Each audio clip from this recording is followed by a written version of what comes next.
Él se encuentra muy lejos en la ciudad de Susa, lo que es Persia, muchos kilómetros de distancia.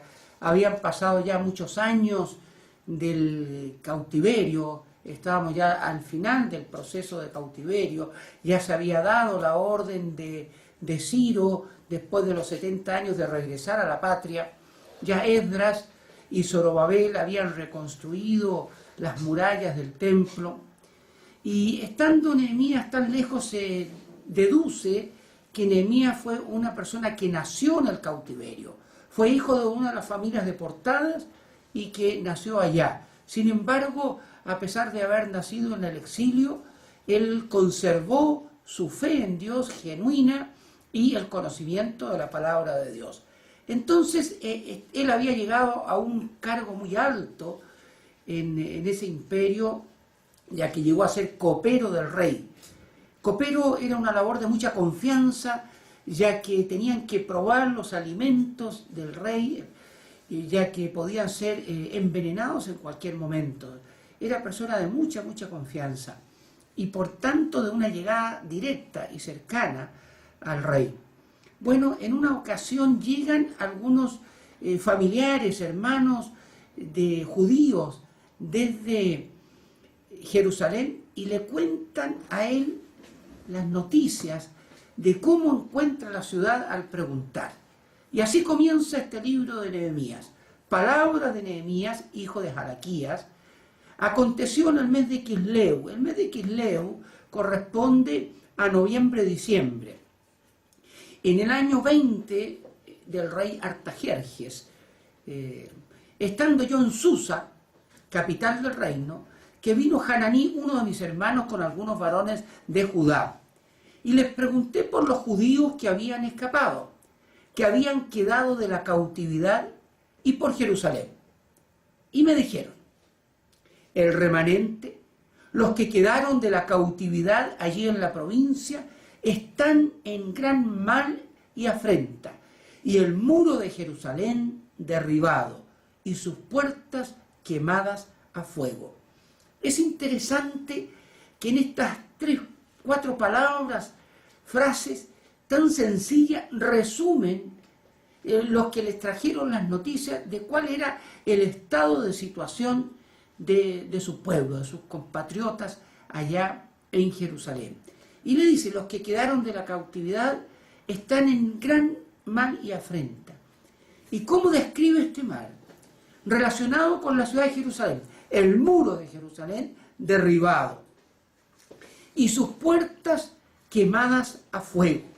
En estos dos simbolismos, de un muro de una ciudad derribado y las puertas quemadas a fuego, da a entender la angustia y la desolación con la cual se encontraban ellos. Tendríamos que remontarnos un poco a la luz que nos da el profeta Isaías cuando nos dice allí en el profeta Isaías, en el capítulo 60, verso 18, nos dice así: nunca más se oirá en tu tierra violencia, destrucción ni quebrantamiento en tu territorio, sino que a tus muros llamarás salvación y a la puerta alabanza. Hay un simbolismo entonces entre los muros de una ciudad y las puertas de la ciudad que connotaban un sentido de seguridad. Era imposible vivir dentro de la ciudad sin los muros. Es como dormir en una ciudad con las puertas de la calle abiertas, expuesto a que ladrones, a que violadores, a que malhechores entraran, mataran y robaran y asaltaran. Así los muros de la ciudad permitían hacer viable la vida en su interior. Y aquí Isaías nos compara los muros a la salvación que Dios nos da, como se ilustra también el arca de Noé, ¿cierto? El arca de Noé, donde fueron salvos en el arca. Así que los muros destruidos implica que la vida espiritual, la salvación de los hombres, la vida que conduce a la profundidad de las cosas invisibles, que es todo lo relacionado con la vida de Dios, con la vida futura, estaba desolada, destruida, aniquilada.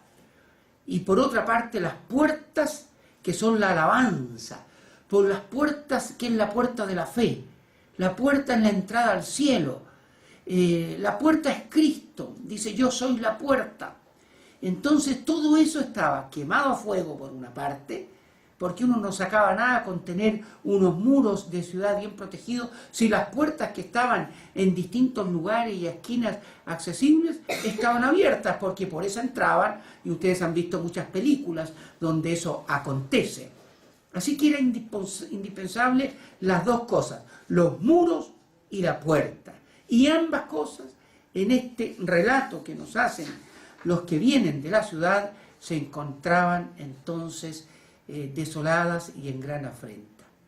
¿Qué pasó entonces con Nehemías cuando oyó estas palabras? Me senté y lloré. Hice duelo por algunos días y ayuné y oré delante del Dios de los cielos. Y dije, te ruego, oh Jehová, oh Señor, Dios de los cielos, fuerte, grande y temible, que guarda el pacto y la misericordia a los que le aman y guardan sus mandamientos. Ahí vemos que sus primeras palabras en la oración, primero recoge su cuerpo, expresa la angustia de su alma en privarse del alimento a la carne, y comienza la oración igual como comienza la oración modelo, Padre nuestro que estás en los cielos, reconociendo los atributos de Dios, la omnipotencia de Dios, la omnisciencia de Dios, la grandeza de a quién se está Él dirigiendo.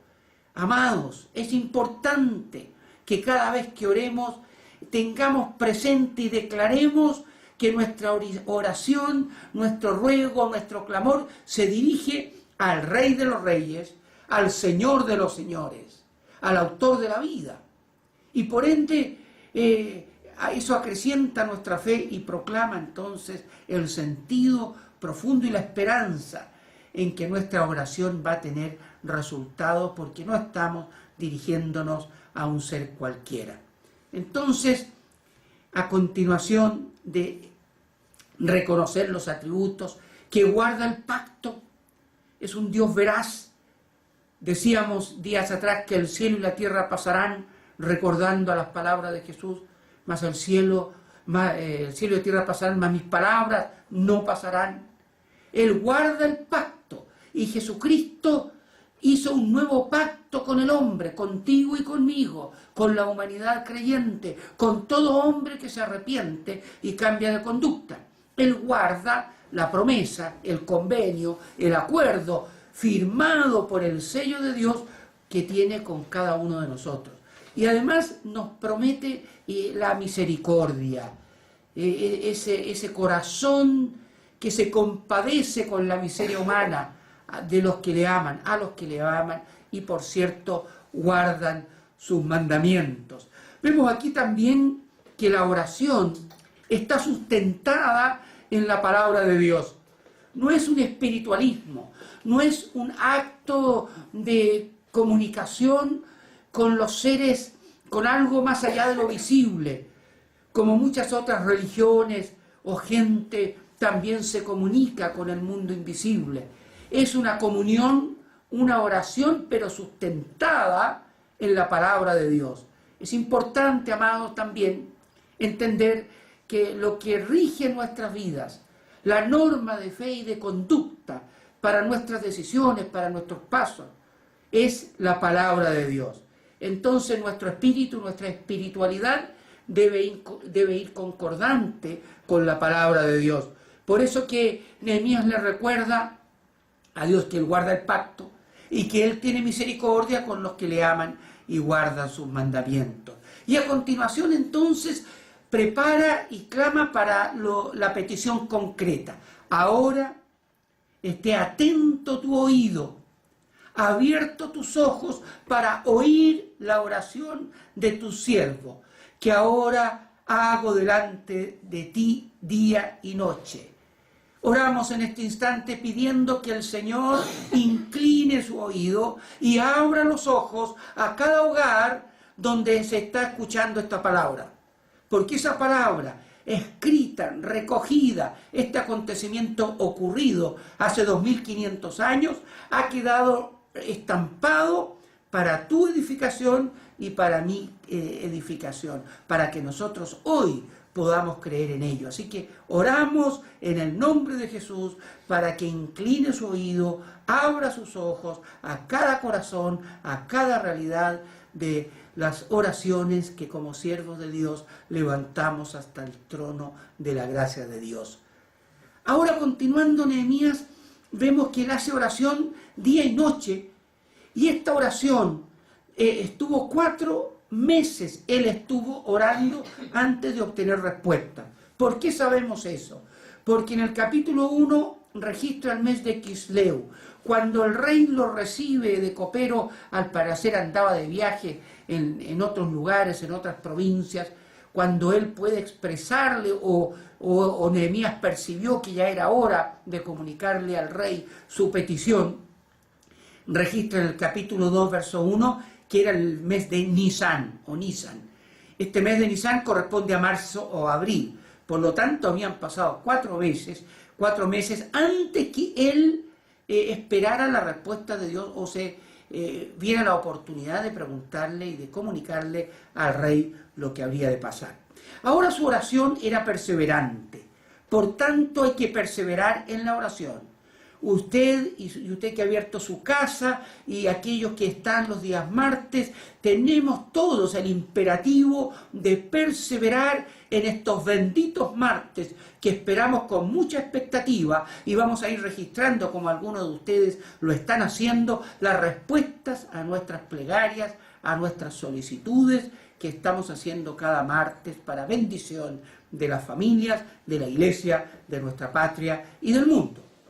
Ahora bien, me llama mucho la atención lo que viene a continuación.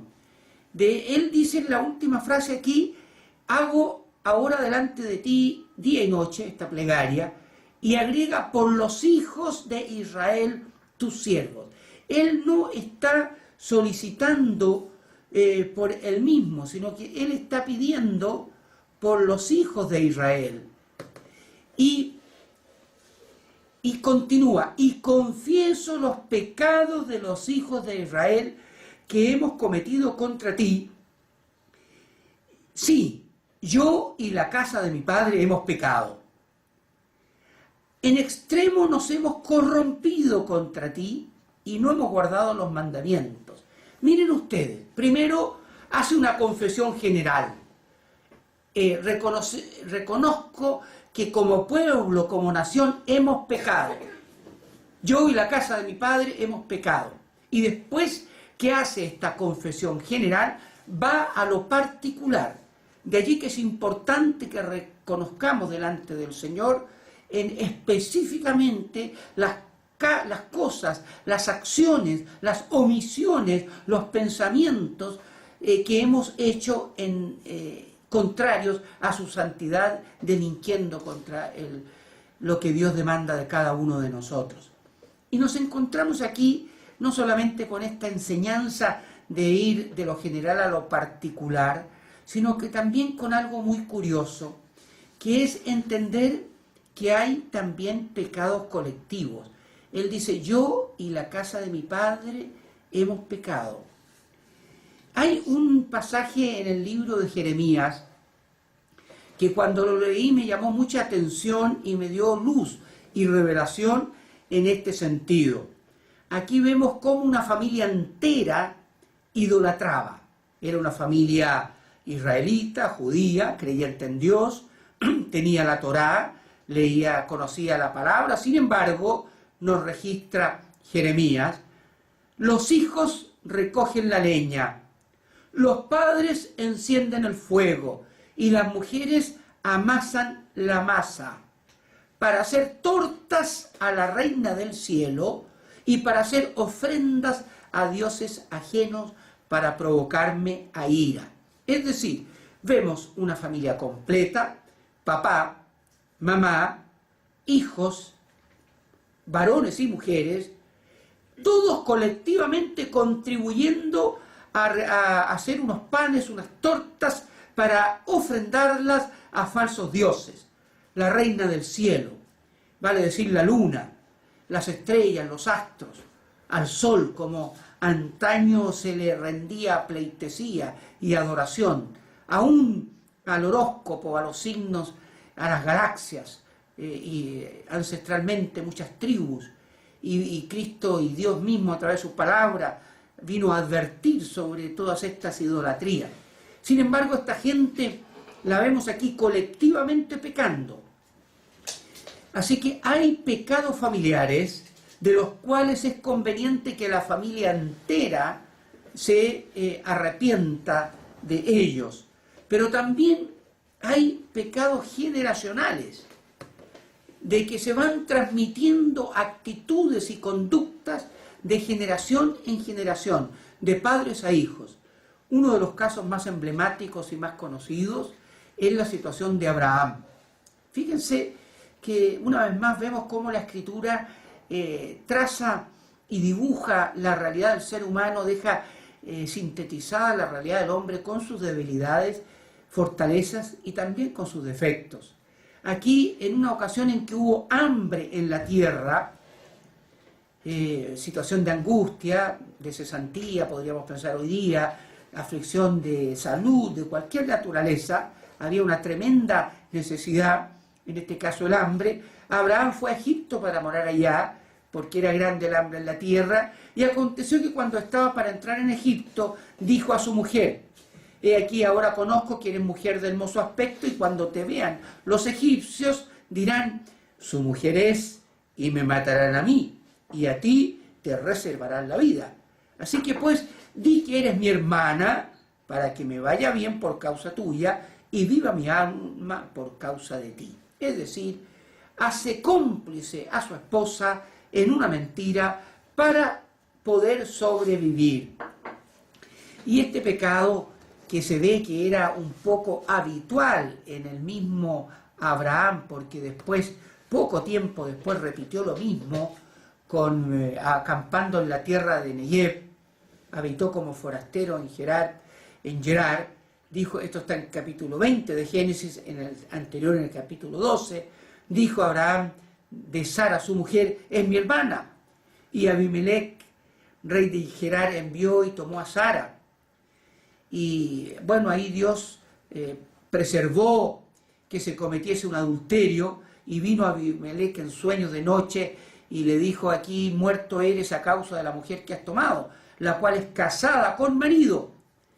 Y afortunadamente Abimelech no se había llegado a ella, es decir, no había tenido relaciones sexuales con ella, y entonces él se defendió y dijo: matarás también al inocente, porque él me dijo, mi hermana es, y ella también dijo, mi hermano. Es decir, se está justificando delante de Dios que él hizo esto sin tener conocimiento. Estos son los pecados de hierro que nos revela la Escritura. Sin embargo, por los pecados de hierro, es decir, cuando nosotros cometemos pecado sin saber que es un ilícito, de todas formas tenemos que dar cuenta de ellos, porque existe la conciencia, de alguna forma, que nos revela que es de alguna manera lo que es bueno y lo que es malo. Sin embargo, el día de mañana, cuando a la luz de la Escritura reconocemos algunos pecados que hayamos cometido en otros tiempos o en otras circunstancias, ignorantes de la palabra de Dios, también tenemos que dar cuenta de ellos y por tanto arrepentirnos de ellos. Pues bien, esta actitud que tuvo Abraham, 2 veces registrada en la Escritura, con lo cual nos da a decir que puede haber sido a uno, otras veces más, la vemos posteriormente repetida en Isaac. Isaac también comete este pecado generacional. Y en otra ocasión también él, para salvar su pellejo, dice que Rebeca, su mujer, es su hermana, pensando que tal vez los hombres del lugar la matarían. Y le dijo entonces que es mi hermana, y en fin, llama la atención en estas cosas, en estos textos, 2 cosas también que hoy día están muy en este siglo liberalizados. Fíjese que estos reyes impíos, y le llamo impíos porque no eran reyes judíos, israelitas de raza, sin embargo tenían temor de Dios y reconocían de todas formas en el adulterio, en tomar a una mujer del prójimo, que era una cosa grave. Y tanto fue así que Abimelech creyó que la causa de ese pecado de tomar una mujer casada iba a traer consecuencias para todo el pueblo, y por eso que tuvo tanto temor y después prohibió que nadie se acercase y tomase a esta mujer. Así que aún los pueblos paganos, aún la gente que no conoce en profundidad a Dios, ha tenido histórica y primitivamente temor de Dios y de ciertas cosas que a la propia conciencia humana le son ilícitas y que están muy bien establecidas después en los 10 mandamientos y en la palabra del Señor. Y vemos, por ejemplo, que hoy día este tipo de pecados se miran con tanta liviandad, una sociedad sexualizada, liberal, sin ningún temor de Dios, donde ha exiliado a Dios de sus noticias, de sus leyes, como vemos hoy en el Parlamento, de sus principios, de sus preceptos, y por ende se hace cada vez más importante, y Dios lo está haciendo, levantando un pueblo no solamente religioso, sino que profundamente santo, obediente a su palabra y creyente en ella.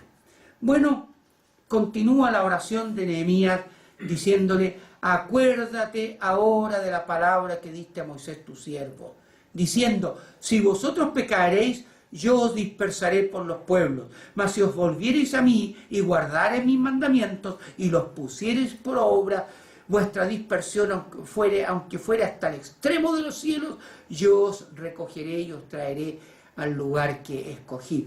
Si ustedes saben que en Deuteronomio 28 y 29 están las maldiciones de la desobediencia y las bendiciones de la obediencia. Y más adelante, por el capítulo 32, si bien recuerdo, encontramos las bendiciones del arrepentimiento. Vale decir, después de haber sabido y haber cometido una desobediencia, más si hay arrepentimiento, cambio de conducta, confesión a Dios, entonces el Señor trae y pone en ejercicio su misericordia. Por eso vemos que Nehemías era muy conocedor de la palabra de Dios. Reconoce un pecado generacional, pide perdón él, aunque no le compete, ya que él no cometió esos ilícitos, él estaba muy lejos, pero reconoce el juicio de Dios en ese sentido, pide misericordia por el pueblo, por este pecado generacional, cita a la Escritura y le recuerda la promesa y el pacto que Dios ha hecho con sus criaturas, para clamar entonces por misericordia y solicitar entonces esta clemencia de parte del Señor juez justo.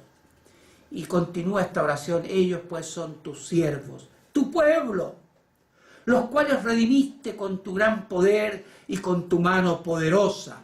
Hoy día tendríamos que decir: tus siervos, tus pueblos que redimiste, no solamente como antaño con tu gran poder y tu mano poderosa para sacarlos de la esclavitud de Egipto, sino que con la sangre derramada en esa cruz que está delante nuestro, a nuestra espalda, en nuestro interior, que es el Espíritu Santo de Cristo, derramado, la sangre de Jesús en las afueras de Jerusalén para redimirnos, para limpiar nuestra conciencia, para restaurar nuestra familia, nuestro matrimonio, para reconciliarnos con Dios. Todo eso le recuerda, en otras palabras.